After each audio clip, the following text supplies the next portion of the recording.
So 218. I'm Brett. That's Hagen. Brought to you by Chinook Seedery. Use the discount code TheSkippersView to get 10% off all your sunflower needs from Chinook. Again, that's the Skipper's View, 10% off.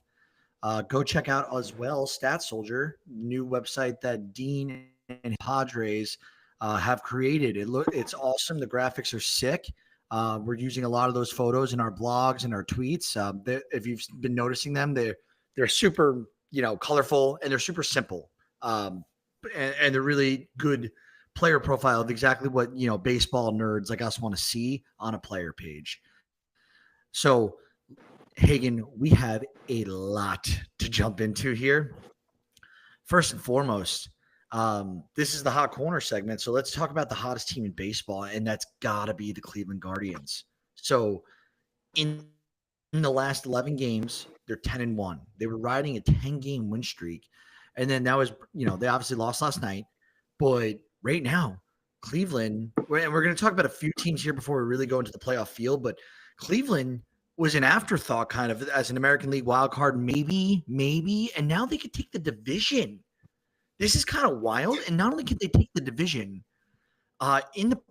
they might be able to knock the Detroit Tigers out of the playoff contention.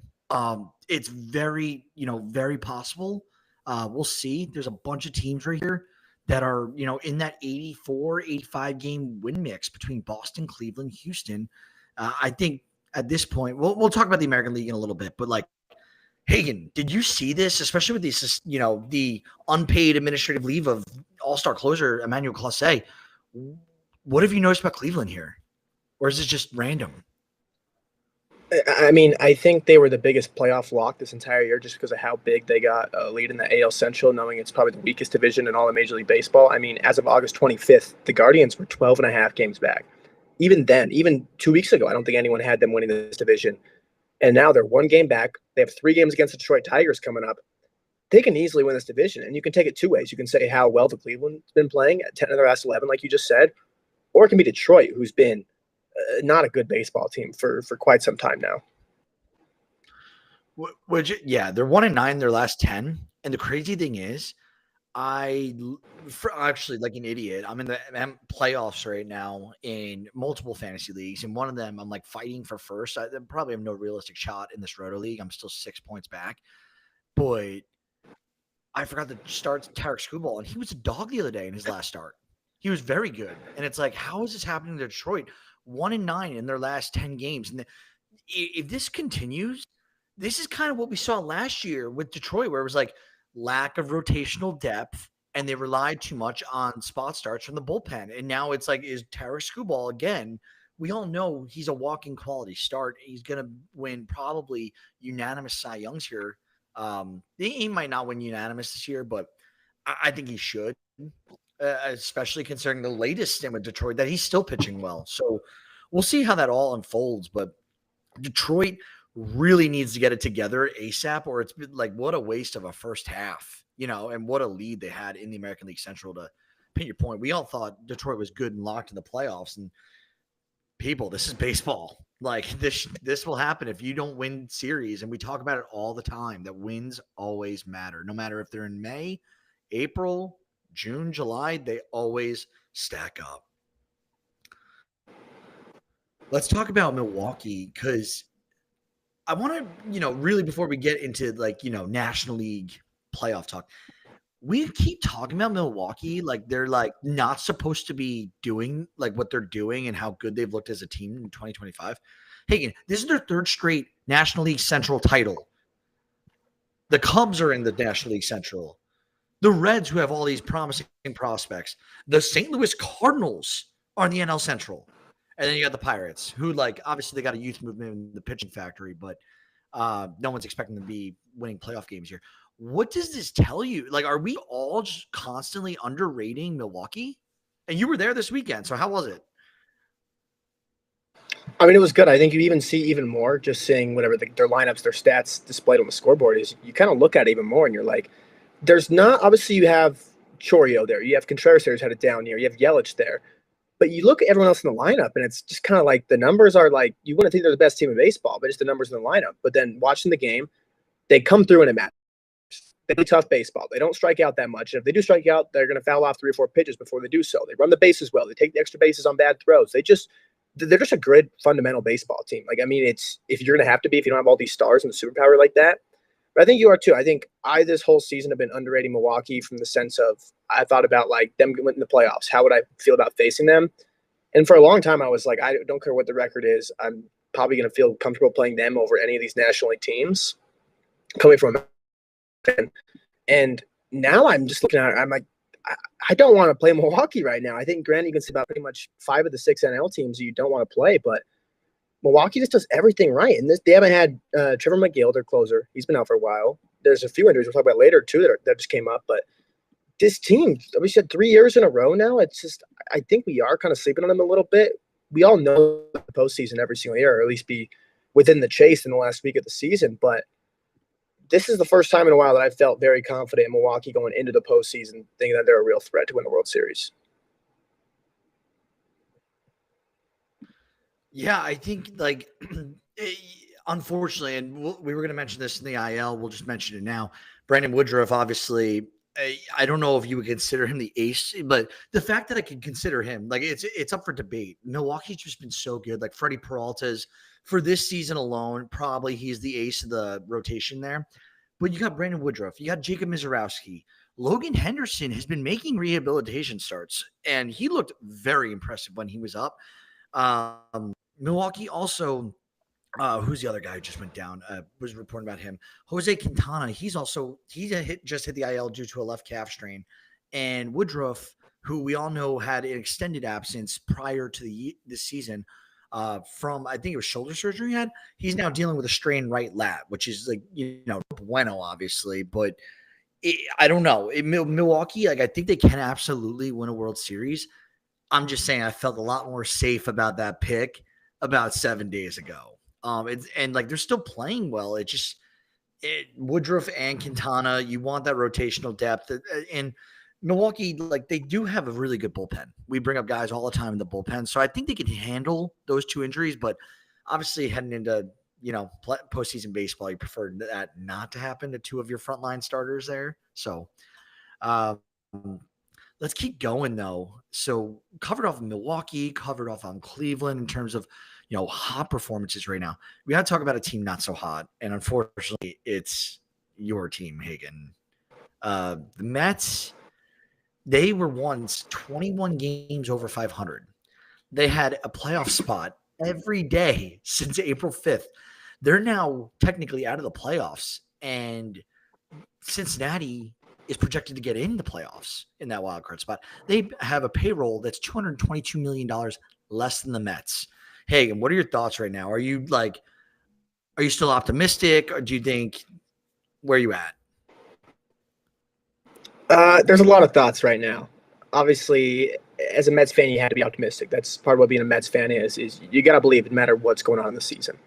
6 games left. I want to trust this team, but I also look back since June 12th, they're 17 games under 500 as a team. They only have records better than, I believe, the Nationals, Rockies, and Twins. So they just honestly, they were the best team in baseball before that. So since they've been just a very bad baseball team, which is kind of what I'm buying into here. That's hands now. You're playing a 3-game series against Chicago, who just got swept by the Cincinnati, which makes even more of a win. That means the Cubs need to win even more so, just because they're coming off a 4-game sweep. But there's a lot of thoughts going through my head right now with the Mets. I really don't feel great. I have belief in this team still, but you can't rely on 3 rookie pitchers to carry you into the postseason when you have starting pitchers making $20 million a year and they can't go more than 4 innings. You have to piggyback them together. It's just not a recipe for success. And even too, Adam Rubin, who's covered ESPN, he put out this the other day that the last team to be 21 games over 500 at any point in the season and miss the playoffs, 2007 New York Mets, which is known as arguably the worst collapse in franchise history. Hey, you know what? Detroit's dealing with their own little collapse as well right now. So not all the spotlight's on New York, but like Detroit also has a lot less payroll than New York. So, I like kind of feel for the Mets because like I like their guys. I love Lindor. I love Pete Alonso. I want Francisco Alvarez to be that dude. Like I have bought my buddy, his kid, who's 2 years old. I bought him out of 25, Francisco Alvarez. He doesn't know about it yet, but I bought it for him. I have here, and I just want to like the Mets to be good for the National League. Like I don't care about the Dodgers in terms of like personal fandom. I'm from New York. So yeah, I think it's really tough. I feel like Mets fans have had to deal with a lot of nightmarish scenarios, and this is right up there with some of the top nightmares that they've experienced over the years. So hopefully they can stick it out. Hopefully they can get in there. More just because I think the Mets also, for some reason, even though I'm going to throw a slide at Cincinnati's pitching, Cincinnati could definitely pitch their way into a win or two with Hunter Green, Andrew Abbott over there through a wild card series. I just like the Mets bats better against a postseason ace. Like if they get matched up against San Diego, I just like the Mets hitting off Dylan Cease more than I could, bet on the Reds to hit against like a Dylan Cease or a Michael King or what have you. Let's talk about the overall playoffs though right now. So right now, funny enough, in the American League, not one team has clinched their division. So you got the Blue Jays who've clinched playoff berth. You got the Mariners in the West leading the division right now, and Detroit. The wild card, as of right now, would be the Yankees, the Red Sox, and the Guardians. And the Astros, believe it or not, are now the odd man looking out. Hagen, what do you think is going to play out here? What are you looking forward to seeing this week? And one thing I will lead with is the Yankees, who I know their schedule for the rest of the week. They're playing the White Sox at home, and then they're going to play Baltimore at home. They're 2 games back on Toronto. I'm not saying it's out of the question for the Yankees and I brought this up because the schedule, I brought this up on the podcast before. I think that the Blue Jays, I'll pull up their schedule real quick, but they've had a tougher road. They're playing the Red Sox this week, who are fighting for playoff berth, and then they're playing Tampa, who's bending over to no one. So, how do you think the East is going to play out? Let's start there. I mean, the East, I think I'm going to stick with the Blue Jays here. I think they already clinched it. I think they really want that. Obviously, there's a few injuries that they're going to deal with. Getting some guys back for the postseason where the bye would really help them more than other teams per se. So I still going to stick with Toronto there, just especially having that 2-game lead. I think it's big with only 6 games left. Yankees really have to hope for something and win pretty much almost every single game the rest of the year. So I'm sticking with Toronto there. Obviously, Boston really has no chance to win the division now. Dude, in Boston, who's got to play Toronto? We can jump over the Central because the Tigers, who are in jeopardy of missing the playoffs after they looked like a lock at the All-Star break, they're playing at Cleveland, who's fighting them for the division at Cleveland. And then they got to go on the road, Detroit, to Boston. I think Detroit has their work cut out for them this week. Very much so. And Boston as well, playing Toronto and Detroit. This is like kind of a crazy week to be watching regular season baseball. I mean, it's definitely going to be an exciting weekend just with the matchups and how they've worked out with the teams that are left and who they're playing. And what I'm looking forward to the most is that Cleveland-Detroit series, because that pretty much is going to come down to who wins the division most likely. Obviously, if Detroit has the 1-game lead, they have the 1 game to spare there. I don't know who would win the season series or what it is right now, but even after Cleveland plays Detroit, they still have 3 against Texas, who's lost 7 straight games too. So you're going to lean towards Cleveland's schedule, being the hottest team in baseball right now as well. I think I said 2 weeks ago that I haven't bought in the guard ball this entire year. Now I'm buying into it. You kind of have to if what they're doing at this point. Just playing a great baseball overall. So I'm very excited to see that because, I mean, the Tigers can miss out on the playoff chances here. Obviously, the Astros are the guys looking out right now, but they have 3 against the Angels and 3 against the A's. Like, they have very winnable games the rest of the season, too. Granted, they're not at full strength or anything, but it looks like they have probably the easiest schedule out of any of those American League playoff teams left in there. So it's going to be a very exciting week to see how this shapes out in the next 5 or 6 days. And we mentioned Houston; they're going to be playing. They're going to be playing their hearts out because they're right now the odd man out. But Seattle, they play versus Colorado in Seattle, which if it goes Seattle's way, they're taking 2 of the 3. Let's not look directly at a sweep. Hopefully, Colorado can take 1.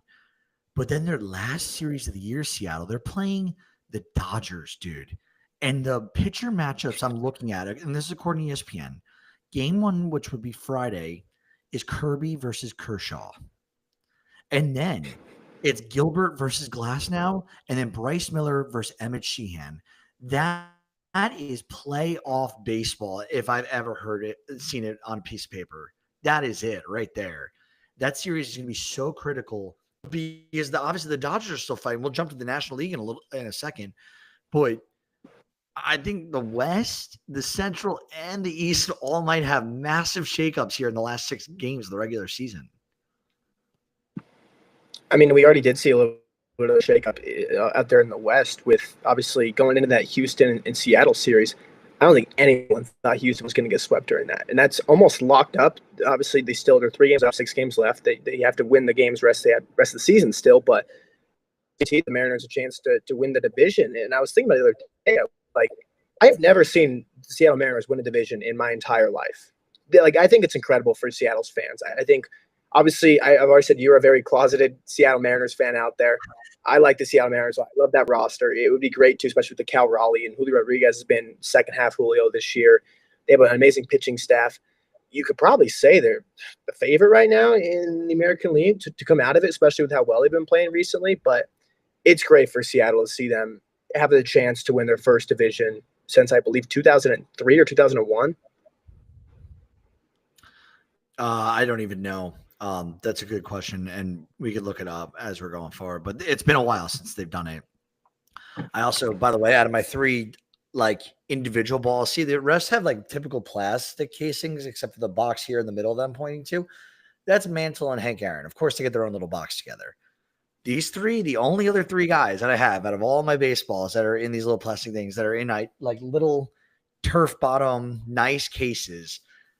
Randy Johnson, former Mariner. Ken Griffey Jr., former Mariner. And then I have Brooks Robinson, but the reason he has a special engraving in his, highlighting how many silver sluggers he has. So I thought that was cool. And I was like, all right, it's my only one with a special engraving on it. But we'll keep moving forward. No one gives a shit about my ball collection. Let's jump to the National League. The Phillies, they've clinched. Mets, we've talked about them a lot. They're fighting for their lives. Actually, you know what? I'm sorry. The Royals and Rangers, we didn't highlight in the American League. They both are still mathematically have a chance. I'm not going to spend a lot of airtime talking about Kansas City, a team I don't believe in for this year, and Texas, who's you just said lost 7 straight. So it'd be highly improbable. If one of those 2 teams makes the playoffs, I will delete my Twitter account. Don't say that. We need you. You have to create another alias. Yeah. What would that one be? Be like you have to do a punishment for a year and do it like a Kansas City themed alias, yeah. I don't know, something like that, like Bobby Witt's Truthers or something like that. Very funny. The Adolis Garcia prophecy. Let's talk about the National League though. So the Mets we talked about them. Phillies clinched. The Marlins are still technically in this, and I don't think they're going to make it. The reason why I bring them up, Hagen, we talked about the Marlins in depth with Peter Bendix earlier this year, and I said it then, and you said I might be a little premature. I said look for the Marlins to possibly be playoff contenders this year, just due to their pitching staff and what they were doing with the young guys. And 6 games left in the regular season. I know their odds to make the playoffs don't look good. They are not mathematically eliminated with 6 games left. And there are a lot of teams that are mathematically eliminated already. And I guess the biggest thing about that, too, is their final 3 games of the year come against the New York Mets, who Mets fans, we've been for 2 months looking at the end of the season on who we're going to play, and have already been terrified, even when they were in a playoff spot, terrified to end the season in Miami. The Mets just can't win baseball games their last few years. And they've already lined Sandy up to go game 1 of that series. So the Marlins are building it up to play against the Mets and see if they get a good chance in the wild card here. Yeah, so in the National League, funny enough, the Cubs already clinched playoff berth, but obviously the Brewers won the division. So the NL Central, if it holds true right now, it goes Cubs, Padres, Reds for the wild card, meaning the NL Central can get 3 teams in. Who saw that coming? Did you see that? I don't think anybody did. I don't think anybody did. I think it'd be more, would you get 3 teams above 500 coming into the year would be more of the question. Because obviously I think everyone had the Cubs and the Brewers in there. but maybe not everybody, but you at least knew they were both going to be close in the race there. I don't think anybody had 3 NL Central teams making this. I think you were looking at really just the West and the East there on. I think everyone had Mets, Phillies, Braves there, or at least one of those teams was out there. And you had Dodgers, Diamondbacks, and Padres in there. Dude, the Braves are eliminated before the Marlins. Who had that take? Like, that is such a disappointing season in Atlanta right now. That being said, Mets are right outside looking in. The Diamondbacks, who, they traded a lot of guys at the deadline. They were very active in shopping, and they're still in the fight. They're 1 game back on the Mets in Cincinnati. It's really impressive, actually, what they've been able to do, especially with Zach Gallen having like a pretty bad. I know he's been good as of late, but he's had a bad year overall. Then you got the Giants probably going to be eliminated here in the next game or two. The Cardinals and the Marlins. So, I don't know. Hey, any other thoughts on the National League you want to talk about here? Is it pretty much like, let's just see how this plays out after all this conversation? Obviously, just going to be those last 3 teams: Diamondbacks, the Reds, and the Mets. I think it's going to be changing every single day. You're going to be checking the scores of those 3 games. It's going to be a different conversation every day, depending on how those games go. But I think Arizona, you have to shout out them a little bit, just because obviously they closed their season out with the Dodgers and the Padres, the 3rd hardest remaining strength of schedule left in Major League Baseball. But it's great to see them come here. Like you're saying, Gallen has been a great turnaround this year, and even they sold at the deadline. Their whole bullpen. I think they've had their top 3 relievers from the beginning of the season. They're all out. They have no bullpen right now. And then you sell a guy like Geno Suarez, Josh Naylor. You sell 2 of the biggest bats that were on the entire market. You sell them. I mean, Geno Suarez has a chance to get probably. He's at 47 right now, I believe. So it's incredible they sold and they're still in this position 1 game out of the wild card. Couldn't agree more. All right. Well, let's talk now that we've kind of gone through the playoffs. It's the end of the season, and you all know what that means. That means that we're starting to see end of season, numbers like the totals that we took overs unders at the beginning of the year. Not us, but we're saying the betting and baseball fan community. We're seeing accolades being broken, the historical numbers. So we got to start with the biggest news of the week. Obviously, was the retirement announcement of Clayton Kershaw, the man, the myth, the legend. So you got his autograph on the jersey. I got his autograph on the card. I couldn't be more excited about us both having that now, like knowing his career is done in a few short games. And this one, it hits home. It's a little emotional because he is a guy that we've talked about generation pitchers for you and I. I think, is right in the middle of us two. He's been in the league 18 years. So he came around when I was 13 years old. I'm now 31. Think about that. Like at 13, I was watching, and we were watching baseball. We were in high school we were in like maybe 7th grade, 8th grade, but like we were watching baseball and have cognitive memory of this. And now as a 31 full adult, still having awesome years, still slicing and dicing. And this was something that I didn't expect it right away, actually. Did you expect this year? Did you expect this to be his last year, I should say? I was kind of curious for a while if it was going to be his last year, but it was when he got the commissioner pick for the All-Star game is kind of when it really hit me that this is probably his last year, even though he didn't announce it. Yeah, and I guess I can't do a good enough job of explaining the importance this man has had on the game of baseball. I'm just going to show his baseball reference page. Like, he's a pitcher. He's won a triple crown at the pitching position. He's won an MVP, 3 Cy Youngs, 11 All-Stars.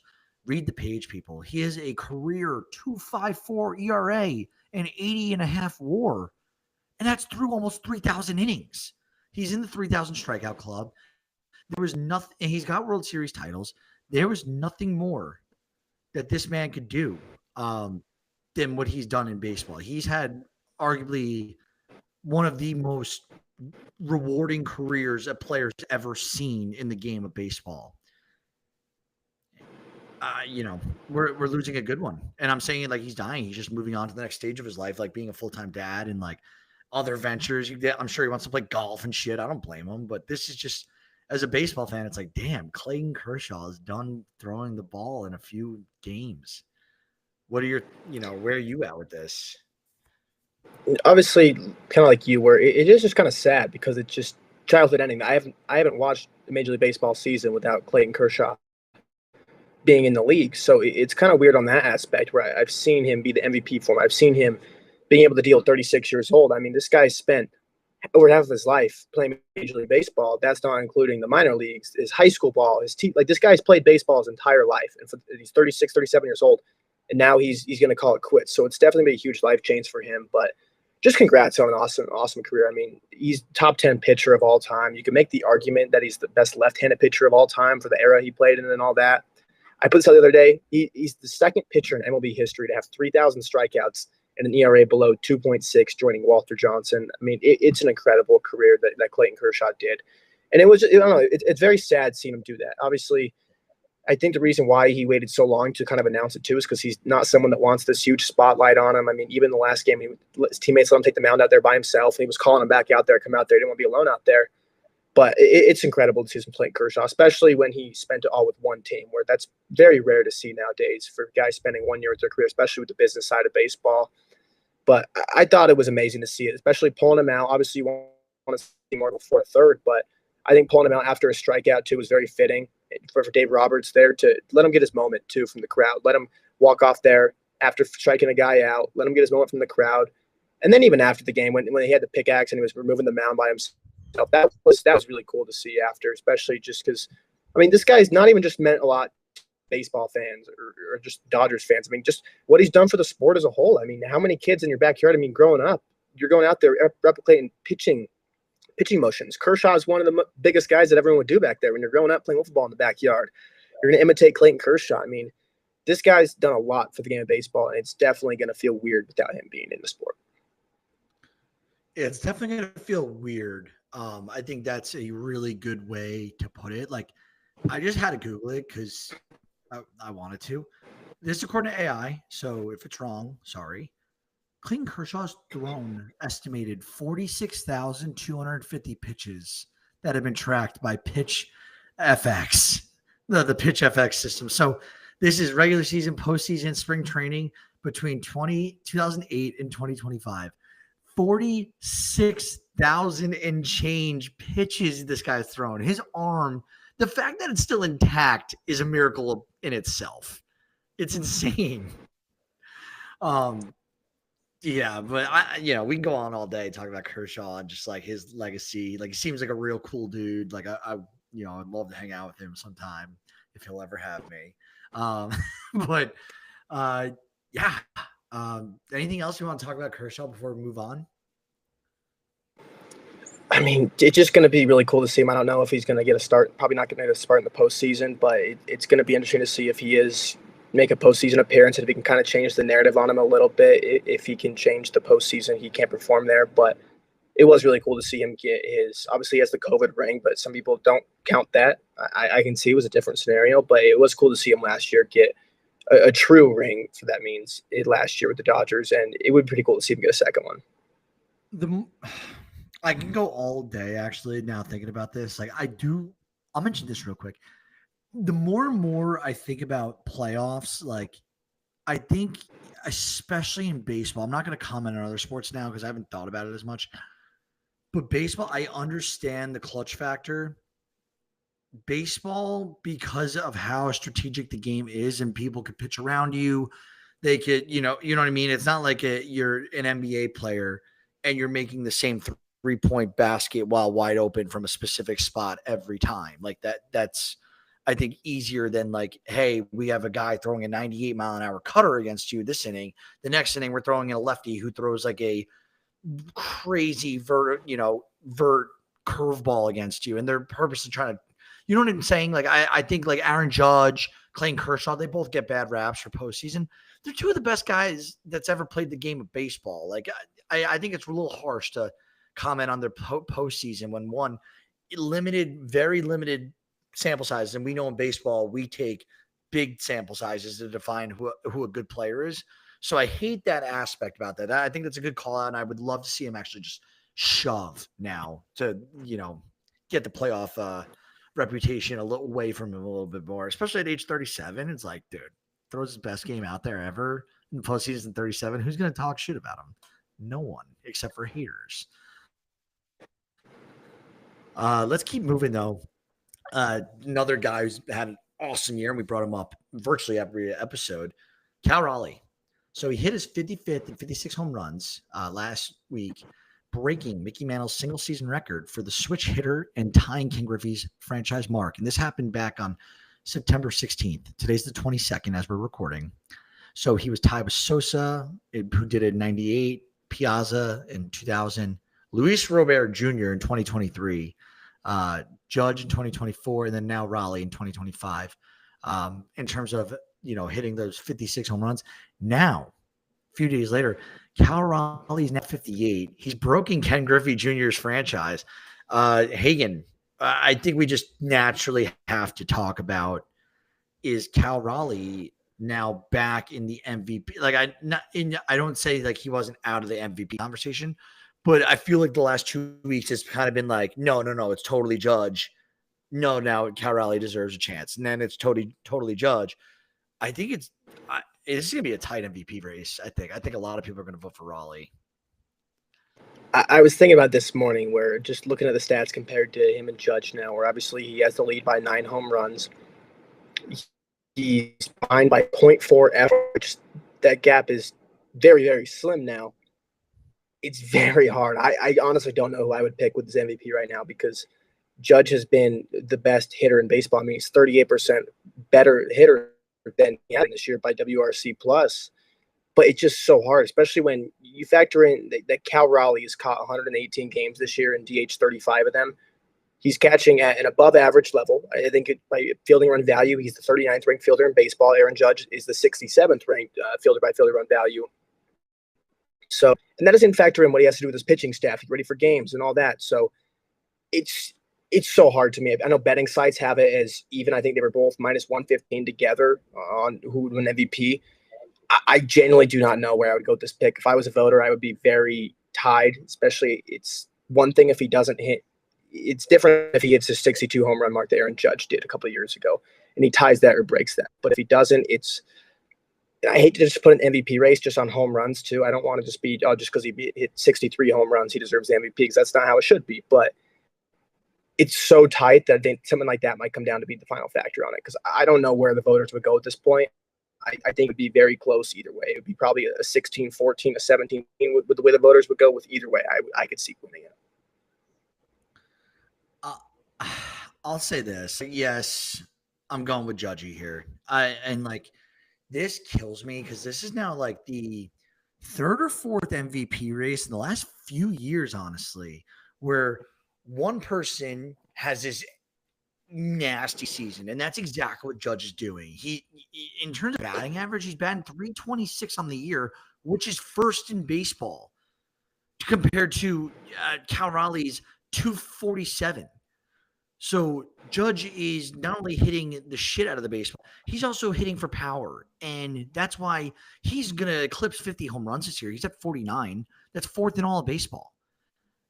Raleigh, yeah, he's got 58, and he's probably going to get to 60, and it's going to be cool for a catcher. But Judge is hitting 330, essentially. And the OPS, he blows him out as well. I just think that, like, Judge, in terms of importance of to the team, I think they're both equally important to their teams and their lineups. I just think Judge's numbers are more impressive, being able to bat, and he missed time, and he still has 49 bombs. Judge, he's going to finish north of 50. We've seen him play a double-digit home run, not a double-digit, a multi-home run game is not out of the question for either of these guys. So we'll see how they both end up finishing up, but it's going to be really exciting. I just think Judge is going to take it home at the end of the day. I mean, it's whoever takes it home, it's been a great race this entire season. And it's so hard to pick now because it's obviously Aaron Judge. They just look at the numbers. Yeah, Judge is you would think he's getting MVP just to look at the numbers, but then factor in that Cal Raleigh's had arguably the best catcher season of all time. the best power hitting season for a catcher ever, the best power hitting by a switch hitter of all time. It's kind of hard just because I know the base numbers. You're going to look at Judge, you're going to say he's MVP. I'm a big numbers guy. I look at that and I could see that. But you also have to factor in that Cal Raleigh's doing stuff we've never seen before. And it's so hard to factor against that. And I don't know who's going to win this. I think it could come down to just if Judge gets hot for the last week and Cal Raleigh slumps for a week, it could come down to that, honestly.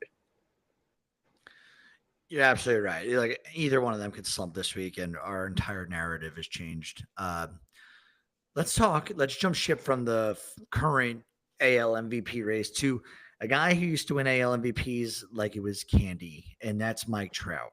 Because Mike Trout just hit his 400th career bomb, and my goodness, was it a moonshot of a bomb to do it on? So Mike Trout's kind of lived in the shadows this year, and that's because he's batting 230. It's arguably one of his worst batting average by season that he's had. But Hagen, 87 WAR, got three MVPs, 11 All-Stars.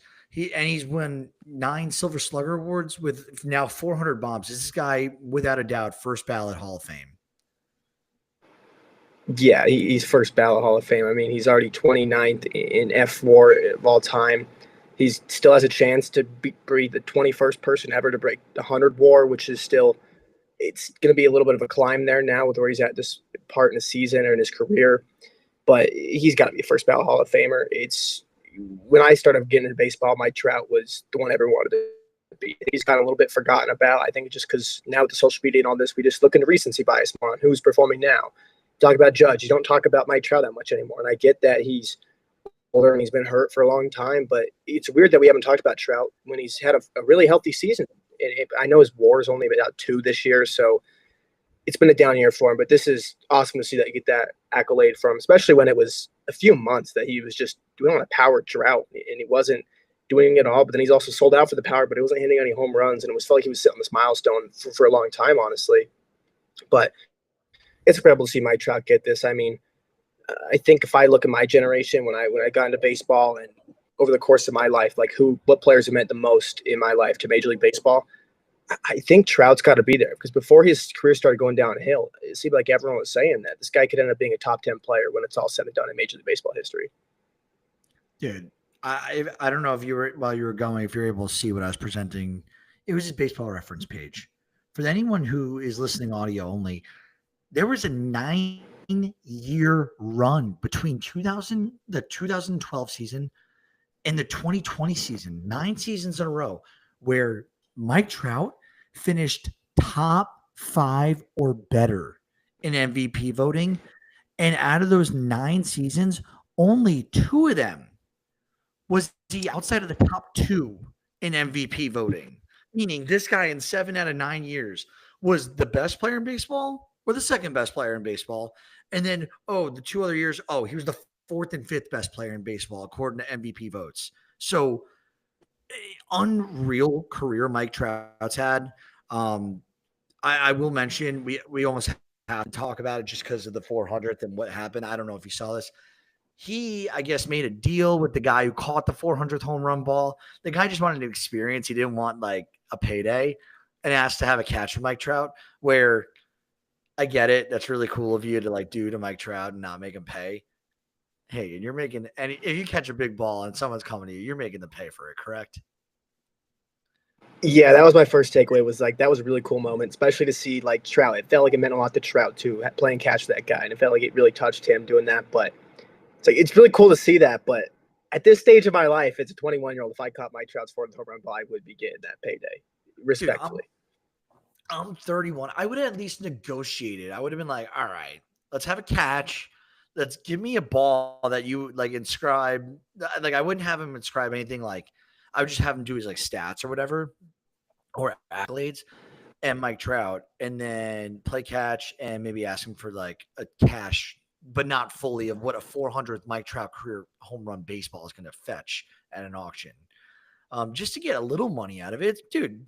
How often no one catches these things? The chance of catching a baseball alone are so low, and then catching a baseball of high value is very rare.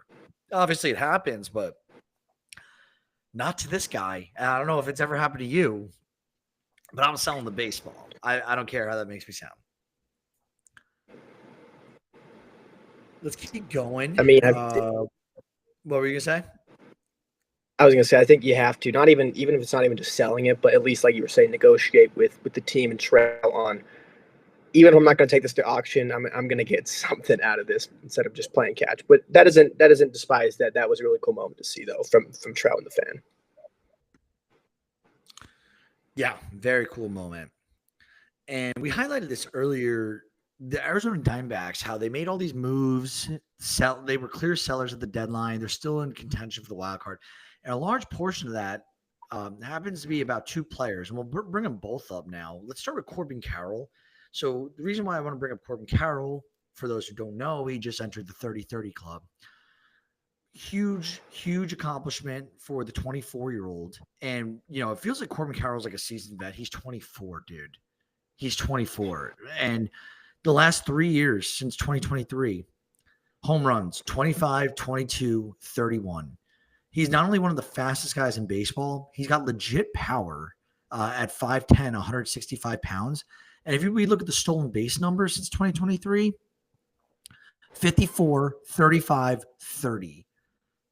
Dude, Corbin Carroll might be like the most slept on superstar in baseball, in my opinion. I mean, he doesn't get the love. He plays good defense too. He doesn't get the love. The stolen bases have probably gone down a little bit just because of the injuries he's had the last couple of years. Obviously, he's missed some time. And also, too, I think when you have, I think, $180 million into a guy like this at 24 years old, you're probably going to tell him to slow down the stolen bases a little bit, too. But you're right. I mean, there's just so many stars right now and superstars in Major League Baseball that it's so hard to give them all the love they deserve. Like everyone says, like Jose Ramirez is the most underrated player in baseball. I think there's about 5 to 10 guys, like Corbin Carroll being one of them, that I don't think get as much love as Jose Ramirez, that are very much more underrated than him. So it's just hard because there's so much talent in Major League Baseball. It's hard to get all these guys their flowers and what they're doing in the game. But Corbin Carroll, especially, you're saying a 5'10" frame, he pound for pound is probably going to be up there with one of the strongest guys in baseball. Just for the home runs he's able to hit with the exit velocity he's going to get hit with being how small he is too. So it's incredible. He's definitely a guy you want on your team, which is, I think when you think name value Corbin Carroll, you wouldn't think of him as a true superstar, but then you look at the numbers and it's that guy is playing like a superstar year in and year out at 24 years old. Yeah, he's a dog. And for those who don't know, the 30-30 club, 30 home runs, 30 stolen bases, how rare it is. So baseball is the oldest sport, professionally, I think, in America right now. At least it's like one of the oldest of the big four, football, baseball, hockey, basketball. And there are 50 unique MLB players, meaning 50 individuals who've had the 30-30 season. There's been 77 instances of it, but only 50 guys have done it in its entirety. And this is according to Baseball Almanac. So Corbin Carroll just entered an elite group of players, in my opinion, with 30-30, and especially for the stature of him. Like, you would think 30-30 is like, you got to be super athletic, one, to steal 30 bags, and two, to get the ball out of the baseball, get it out of the park. This is crazy. I bet you, if we looked at it, Corbin Carroll's probably top 10 smallest in terms of body size to do this out of the guys who have done it. That would be my guess. I bet you he's definitely like smaller in the top 10% on that list. I was going to say, I don't have the list in front of me here, but I wouldn't be surprised if he was the smallest to do so, because I believe he's sub 200 pounds as well. So it's a very small guy. And like, we just don't see that many guys even the guys like Jose Altuve. So he's another small guy. He's hit 30 home runs a year, but I don't know if he's ever had a 30-30 year before. Yeah, I don't know actually if he has or not, but it's something really cool. It's to see. There's another guy we're going to be talking about who just joined the 30-30 club as well for the first time. But let's talk about Corbin Carroll's teammate Geraldo Perdomo really quickly. So Perdomo now, who quietly has had a 6.8 B WAR on the year. Before we started the show, I believe this was third highest in the National League right now. Hagen, is Geraldo Perdomo like one of the most slept on secrets in baseball? It seems like the Arizona Diamondbacks are good at just hiding these guys. I mean, yeah, I think if you just asked a casual baseball fan, I think a lot of them would not know who Geraldo Perdomo was, and if they do, it would be because he started the All Star game a couple of years ago. It wouldn't have been just because of what he's done this year. I mean, even by F4, he's the fifth best player in baseball and a 6.9, only behind Shohei Ohtani, Bobby Witt Jr., Cal Raleigh, and Aaron Judge. I think if you would have told me at the beginning of the year, Geraldo Perdomo was going to be, even if you told me top 15 to 20 in F4, I would have laughed at you and called you names for just because I never would have thought that. I was never a big Geraldo Perdomo believer, especially at the beginning of the year when he wasn't walking at all, too. It took a while for him to start getting the walk rate up for a bit, but it's been incredible to see him do that. Obviously, 138 WRC plus, not as high as some of the other guys up there, but phenomenal defense this year and been great for the Arizona Diamondbacks to complement some of the guys they had there. You had the Geno Suarez there for a while. You had the Corbin Carroll there. You had the Ketel Marte. They have like the team of these underrated stars. It's kind of crazy how many just guys like we haven't talked about Ketel Marte. He's one of the most underrated players in all Major League Baseball too. He is. That's actually a good call out. But I don't know what to say. Like it's he's hidden. Corbin Carroll's hidden. Marte. The Diamondbacks, I think it's just because they live in the shadow of the Padres, the Dodgers out there in the West, and even the Giants, like making massive moves, like going out and getting Devers this year. All three, it just seems like a lot of teams in the National League West make big splashes. And then you got Colorado, who's doing it in a negative way. So, like, Arizona fits right in there as, like, that perfect little team who, like, they've won a World Series this decade. They've been to another World Series this decade. Sorry, not this decade, this millennium, I should say. With the World Series win. They went to a World Series a few years ago and lost. And now we thought their offense was good enough to get right back to a World Series if they added pitching, is why they added Corbin Burns before this season. And then obviously we all know what's happened this year. So look out for the Diamondbacks. They're a little sneaky for sure. I'm going to talk about the next guy who went 30-30. So that's Jazz Chisholm Jr. of the Yankees. This was really, I never thought about this. All the Yankee greats, Hagen, he's the third Yankee ever to join the 30-30 club. So we were just talking about how rare it is. The only other two players to do this in Yankee history, Alfonso Soriano and Bobby Bonds. All the Yankee players out there, and those are the two guys who go 30. And that proves more to my point where I was trying to talk about, like, size. Jazz Chisholm, 20 pounds heavier than Corbin Carroll. Gives you more power, and he's also an inch taller. Bobby Bonds, he's 6'1", 190 pounds. Alfonso Soriano, I'm pulling up his height weight as we speak, but he was 6'1", 195 as a player. These were all much bigger guys than Corbin Carroll, and these are all the types of guys we're talking about with athletic stature for this 30-30 club. Hagen, do you think the Yankees underappreciate Jazz Chisholm at this point? Because he's been kind of fantastic for them. I mean, I think he does get a little bit underappreciated. I think a lot of people look too much into the off-the-field stuff, or even when he's talking shit to a lot of guys who are doing that. He's one of those guys that just he's going to have a big personality on and off the field. He is like that too, it's fun to watch. When he's rolling, he's a very fun player to watch. Obviously, he was on the cover. Did he deserve that at the time? Probably not, but he still was. That just shows that he's a very marketable player. And I think being in New York too, I think people don't like it because you have the Yankee way on how things should be. And he's changed that. He's the backwards hat, the popping the chains, all that. But he's been a very dynamic player. He's been one of the most dynamic players in Major League Baseball over the last calendar year for what he's been able to do for the Yankees ever since he came over there, to be quite honest with you.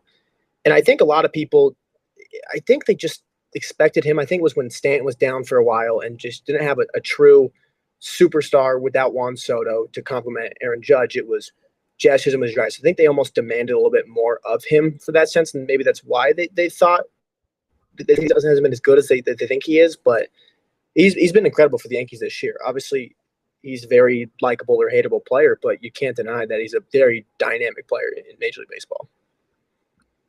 Yeah, I agree. And this, if he only played in 124 games this year, plays, in a full season amount, he's got excuse me, 30 stolen bases this year, 30 home runs. Last year, he stole 40 bags. I think he could be, and he has the most home runs he's ever hit in a season right now. We could be talking about a guy finishing 35 and like 50 in the stolen base department, maybe even 40, 50, like a 40, 50 season out of Jazz Chisholm. If he gets a full year run in us, and I know, New York State Yankee Stadium, the Little League field, I've heard it all, but he could put up stupid stats next year. I really think he can. We'll talk about his teammate, Stan. Stan just hit his 450th bomb. Good for him. He's continuing to move closer and closer to that Hall of Fame where it's not going to be arguable anymore. He's just going to be put in there due to the longevity stats. Max Fried, he had a great week. He had a career high tying 13 strikeouts against Baltimore this year. And I want to just highlight Fried very quickly because he went awesome start, plateaued, and like bad, and then now he's back to being very good. He's got 4.0 B WAR on the year. He's 18-5 with a 2.92 ERA on the year. Hagen. He's got just under 190 innings pitched with 182 Ks and a 1.1 WHIP. Like I think people like were harsh on Fried, especially in his downfall. Especially just looking at his career ERA, he's a career 3.05 ERA. He's having the arguably one of the better seasons of his career, and he's right back to where he was. So I think Fried's actually a true ace, and I think next year, if Cole comes back and is able to do anything like Garrett Cole was prior to surgery, Yankees are going to have a nice 1-2-3 with Rodon, Fried, and Cole. Let's keep moving forward just because I'm noticing we're 50 minutes in, 51 minutes in. So the NL home run race right now it's tied with Schwab. Sorry. I was about to say Schwabi, but it's Schwarber and Ohtani. Who do you got? Who's going to win the NL home run race? They're both at 53 right now. It's so hard to pick against Shohei Ohtani, but I want to say Kyle Schwarber really bad, but I think I'm going to say Shohei Ohtani here just because I think they have more to play for, and that's not saying that Kyle Schwarber doesn't care about these games left and right, but he could be sitting a couple games here just getting ready for the postseason. Now they're going to have to buy most likely, so I get that factors in there too, but they're still fighting to win a division here. They still have to win the rest of the games this season. And they play some divisional opponents too, which is going to be, I don't know. I think I like Ohtani here, but I could see either one of them doing this. Honestly, I could see a tie too. Yeah, I like that. That's a rational thought. I think the Dodgers do have more to play for at this point, so Ohtani can do that. Plus, Ohtani told Japanese media back on the 17th that he was having internal conversations with the Dodgers about playing some outfield. So maybe being able to use in relief as well as a relief pitcher. So we'll see what goes on there. I think he's a Swiss Army knife. We all know that Ohtani, he could do pretty much anything there is to do on a baseball diamond. We shall see how that all plays out, though. I'm super interested to see how it plays. Fernando Tatis Jr., another stud in the NL West. He is currently at 150 home runs in his career. He is currently only 26 years old. Obviously people are going to be PEDs and say that, but Fernando Tatis Jr. Hagen, is this impressive to be at 150 at 26 years old? Oh, it's very impressive because it also just shows how good you have to be at a young age to get into Major League Baseball. Yes, I know the steroids thing, and that kind of closes his case a little bit there, but he's still been one of the best players in all of Major League Baseball when he's healthy this year. I know a lot of fans this year, especially Padres fans, really haven't been quite fond of him, and they said he hasn't really been himself this year, and he hasn't been Fernando Tatis, but by WAR, he's still a top 10 player in Major League Baseball this year. He's been playing outstanding defense. Obviously still a 129 WRC plus, which is still very good, but just Fernando Tatis be holding to a lot higher of a standard because we treat him as a guy back in like 2021, 2020, where he was arguably the best player in all of Major Baseball, and he could win MVP. And I still think he will win an MVP in his career. I would bet on that if I could. But I think it's very impressive to see where he's at right now in his career, especially at such a young age, still under contract for a very long time. Yeah, dude, if you have him in dynasty leagues, I think he is a gold mine to hold on to for a long time. I think he's going to be a very good player statistically for the rest of his career. he's just a good baseball player. There's nothing more to say about it. Any doubters, obviously he's being tested and regulated like a hawk at this point after already failing a PD and serving his time. So um, I think that like we could look at his prior stats, but from here on out, now that he's been caught, he's playing his career. I think it's safe to assume you have to put trust. I know it's hard for some people to put trust in the league, but I think we have to put trust in Major League Baseball to, police it and monitor it. So you could almost assume like beginning of this year, I forgot when the suspension ended, whenever it was, like everything thereon is clean stats. At least I would like to assume that. Especially too when obviously when he was on the steroids and stuff, he was seeming like he was going to be the next most marketable player in baseball. I mean, he was on the cover of the video game, and he was one of the most marketable players in all of baseball.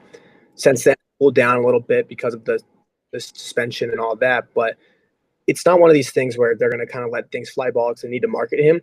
There's so much talent in Major League Baseball. They have so many guys they can market. They have more guys they need to market more than they don't need to market guys. So don't think that they're just letting him by with a pass or anything like that. Yeah, for sure. No, that's actually a very solid take. Chicago Cubs young stud Cade Horton. I just want to highlight him real quick. 1.9 WAR in the year through 21 starts now. I think he's now clearly going to win the National League Rookie of the Year. 115 innings pitched, 95 Ks, a 1.1 WHIP, and a 2.66 ERA. Cade Horton has been a dog this year, and I know I kind of dogged the Cubs in my piece, power ranking the rotations of the playoff bound teams of that date that was published last week. Cade Horton is like a guy making me like kind of regret putting them as the 12th ranked out of 12 teams. But again, he's a rookie. It'll be a playoff scenario. I'm okay. I could sleep at night knowing that I did that. But I do want to own that I did say that. And I hope he does win Rookie of the Year. I hope he does pitch well in the playoffs. You never know till you see it. No, I think it's a great point too, especially obviously he's been great in the second half. I mean, sorry, the first half he was 4.45 ERA guy in 56 innings. Second half in 58 innings, he's a .93 ERA. You could say probably arguably the best pitcher in the National League in the second half. But he's for sure going to win Rookie of the Year, I would say at this point. The books have him at -370. But like you said too, it's a playoff scenario. We see guys all the time. We see guys who are very good pitchers in the regular season, but the pressure gets to them and they can't pitch. So it's going to be you can't bank on to be a sub-1 ERA guy in the postseason for a rookie as well. I mean, he hasn't experienced the atmosphere at all, so it's going to be very interesting to see how he does. Yeah.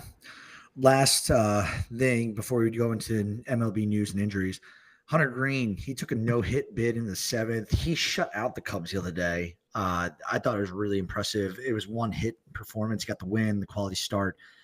He ended up going 9 innings and 9 strikeouts in that performance. So the Reds, I said it earlier, if the Reds get a wild card matchup and they stay in, they can pitch their way through a postseason game. It's the bats I question. And Hunter Green, I think he could chew up any lineup. I really do. There's no one this year in baseball that's really like, wow, like, they're automatic. Like we've all seen the Dodgers had their, ebbs and flows this year. The Yankees, we've seen the Phillies have their ebbs and flows, and obviously their bad news with Wheeler and such. The Mets, the Tigers, we've seen it all this year. So Hunter Green can absolutely take on anyone, and it'd be some fun playoff baseball to watch if he takes the bump.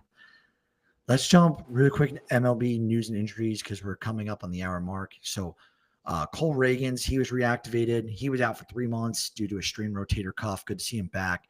Jordan Alvarez, this is just a lost season for the big fella down in Houston. He's out for a while. This is with the ankle injury, and this is according to manager Joe Espada. This was back on the 16th, so he's dealing with a sprained ankle. Texas activated Tyler Mahle, who was having a really good season before he got injured. Coming back on Friday, goes 4 2/3 innings, 6 Ks, 0 ERA, 1.07 WHIP. He looks like he's right back where he started the season. Brian Wu, good news. He is okay upon further examination. Considered day-to-day. He was dealing with a little minor inflammation in his right pectoral. So this is really good news. Brian Woo's had a fair share of injury scares throughout the years and like injuries that he sustained. He's having a fantastic year. No one wanted to see him, miss any time. The Twins, they are now going to be without Pablo Lopez. He is going to end his season on the 15-day IL due to a right forearm strain. So hopefully whenever we hear forearm strains, we know what that means, that something's probably wrong with the elbow, or if not like connecting to the elbow with the forearm. I hope it's not anything serious, but we'll see what happens here in the offseason. Bo Bichette for Toronto, he's expected to resume baseball activities this week. He's trying to find some time in the field for the playoffs, and we'll see, where he lands. But, obviously for him, we all know the Bo Bichette sweepstakes are going to begin this offseason. He enters a free agent year. So if he plays hot in these playoffs after leading, I think, was it the American League or he leads the AL in hits. So it was all baseball, and he still does. I think he has the lead by about 8 going in the last week of the season. That's insane. And he's been out for a little bit now. Chris Bassett, he's in the IL for lower back inflammation. This is retroactive to the 19th of September, 3 days ago. So we'll see if he's going to be able to pitch. Wild card doubtful, but maybe in the divisional round. We'll see. Boston's moving Peyton Toll to the bullpen for the remainder of the season. And Kyle Harrison sliding into his spot in the rotation. A little Boston news. We'll see how that pans out for them. They got a big week in front of them, Boston. 2 crucial series. Catcher for the Dodgers, Will Smith, is suffering from a hairline fracture in his injured hand, and this is according to Dave Roberts. Hate to see it. So his regular season's over. We'll see if he's available for the playoffs. Hagen, what do you think if Will Smith can't go? I think I seriously doubt the Dodgers' ability to like. Dalton Rushing has not really impressed me at all behind the dish. What do you like? It's a pretty important position to go down right here at the end. I mean, it's very important. Obviously, you're losing your starting catcher who knows the pitching staff better than anybody else, and more importantly, too, you lose a bat too who's been a 153 WRC plus on the year.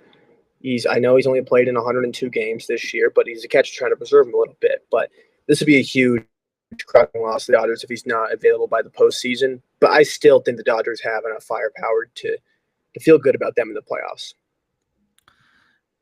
Yeah. And the last thing that I thought was really cool to highlight, if you didn't check it out yet, Francisco Lindor's wife absolutely killing the national anthem on the violin earlier this week. Katya killed it. Go check out the video. It's all over Twitter. I was going to show it, but due to time constraints, I'm not going to play it right now. I had one last take, but I really got 3 things going on here. So, Hagen, let's start with the Dodgers and fan attendance, because I think people constantly say like, who wants to go watch a 3-hour baseball game? Baseball has taken strides to making this game faster, pitch count, looking to integrate ABS. Dodgers just sold 4 million seats in attendance this year. So it's the first time the Dodgers passed the 4 million mark in finishing the regular season with 4,012,470 fans. Wild. The single season record is 4.48 million. And it was by the Rockies during the 1993 when they were the expansion team. So Dodgers, obviously a few hundred fans off, but they weren't that far off from the all-time record. Baseball is back, people. And this just goes to show, and I'm highlighting this, if you spend money on your team, people will come and you will make your investment back. Maybe it cuts into your profits a little bit. You're still turning a revenue. Stop being cheap, owners. That's what my take would be, is if you build it, they will come.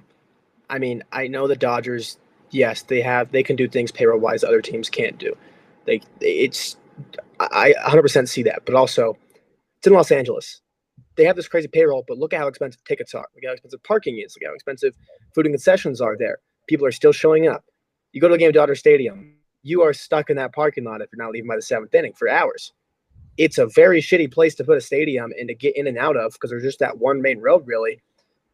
And people are still showing up and they're doing this. It's incredible to see. Probably a big part of that's because of Shohei Ohtani and people visiting. You want to come see Shohei Ohtani and all that. But I think a lot of people will just say that, oh, they bought this just because they did this. There are a lot of fans there. No, it's very expensive to go to a game there now. It's hard to take a family of four to a game per se now, to a Dodgers game, how expensive it is now. And it's a pain to get out of the stadium too after the game, and people are still showing up. So I think this just really shows a lot about the Dodgers as an organization. It's just really cool to see that from them. Yeah, dude. Yeah, obviously Shohei has a bunch to do with it, and some of the legends like Kershaw, Will Smith. Let's face it, Blake Snell and the rest of the rotation, Tyler Glasnow, Roki, Yamamoto, all these guys are getting it. But that's what the Dodgers did. The Dodgers ownership went out and paid guys. They got stars. Now no one wants to play them in a playoff series. They're the reigning, world champions, and they haven't batted an eye really since. Yeah, sure, a few games they lost, but that's baseball. People go like up and down all the time. A natural transition from Dodgers selling all these tickets is to this point. So this is from The Athletic, and the league has confirmed to The Athletic that there's been quote unquote bad actors that have been able to steal and in fact resell fans digital tickets that are stored and bought on the Ballpark app. So I've used this app, which kind of concerns me now. So the platform is used by all 30 MLB teams, and they now have sent out a statement issuing, warning customers to change their passwords. So I guess some people were showing up to the parks and they went to go find their digital tickets, and they're disappeared, and they got resold, and they found their seats not just on another resale site or sold already somewhere else. This is, if I'm the MLB, I know that, changing your password is really important nowadays, like in the oh my goodness, I'm tongue tied. In the world of technology that we live in, changing your password more often than not usually is a greater chance of increasing your security on a case by case basis.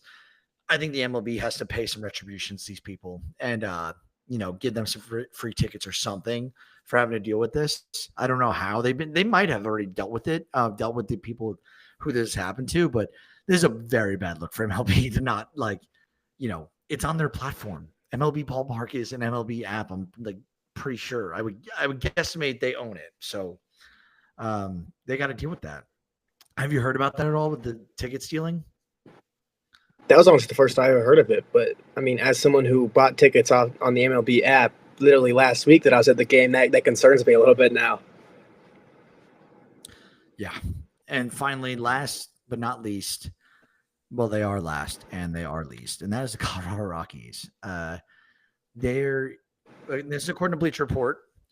So they took the new quantification of how bad the 2025 Rockies are. So this week, they passed the minus 400 run differential mark. Currently, when this was written, they were minus 404. That's 209, almost like half of the amount of run differential. They're 209 runs behind the second worst team, which is the Nationals in run differential. It would easily be the worst mark in modern MLB history from 1901 to present. We're talking 124 years of baseball, beating the 1932 Red Sox at minus 349.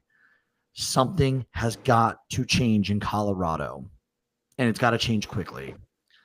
Hagen, do you smell any sale of ownership or anything that Colorado's going to do to drastically improve the results they've yielded on the field this year?